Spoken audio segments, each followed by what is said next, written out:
Hey guys, it's Josh Gardner in North Carolina.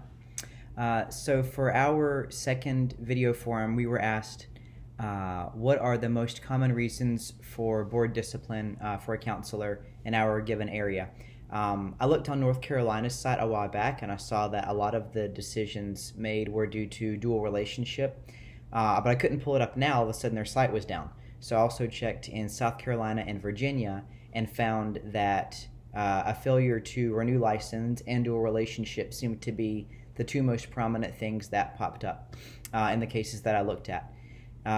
Now that happened a lot, and as I read the specifics, especially on the dual relationship ones, it was really sobering.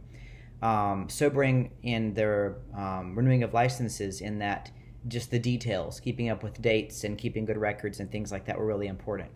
But then also in the dual relationship, being able to tell the potential for those things early on, to identify how something could become problematic and therefore deal with it early before it becomes a problem.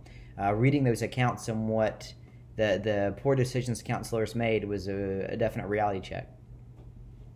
One question was, what does the ACA Code of Ethics say about counselor wellness and impairment? In section C2G on impairment, they basically describe how counselors are supposed to monitor themselves for impairment to keep from giving clients compromised or even dangerous counsel due to their own diminished state where they can't properly process and offer good feedback to the client.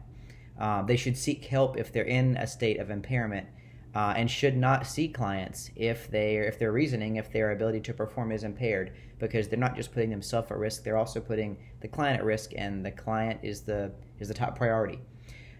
So that's the ACA Code of Ethics is clear on that. You have to consider the clients. And then how might self-care or lack of self-care result in impairment? Now, I found an article by Soderstrom 2012, which is titled "Insufficient Sleep Predicts Clinical Burnout."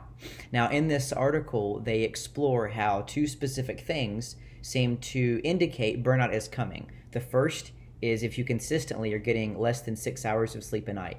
And the second is if in your downtime, you're not really having downtime. If you're thinking about work and really engaging your mental processes when what's supposed to be is downtime.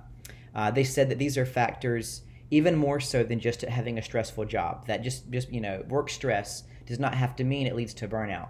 But it's when you, in your downtime, it's not really downtime because your mind is engaged constantly in the stressful things. So you never get that break.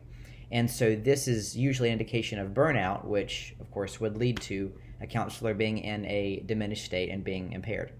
And so it's really interesting. They say your rest, among many other things, I totally acknowledge, but your rest and your ability to lay down the cares of the job to take care of yourself, those things are a really big deal in preventing a diminished state of mind, so you can actually maintain your quality in your work with clients on a regular basis.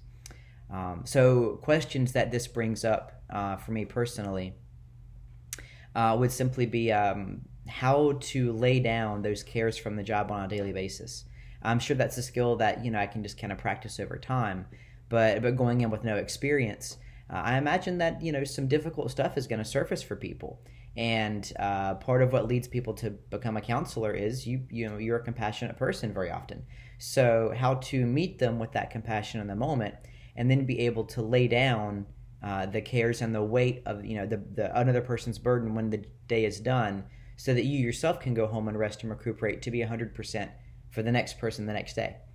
I know it's doable. Counselors do it already, but the process or the practice of how to really get good at that, which I'm sure is unique to each different person, but that's a question I have, and how to walk into it not quite so blind and more prepared. So that's a question for me, and I'm excited to hear what you guys have to say, and hope everyone had a great Thanksgiving. Bye.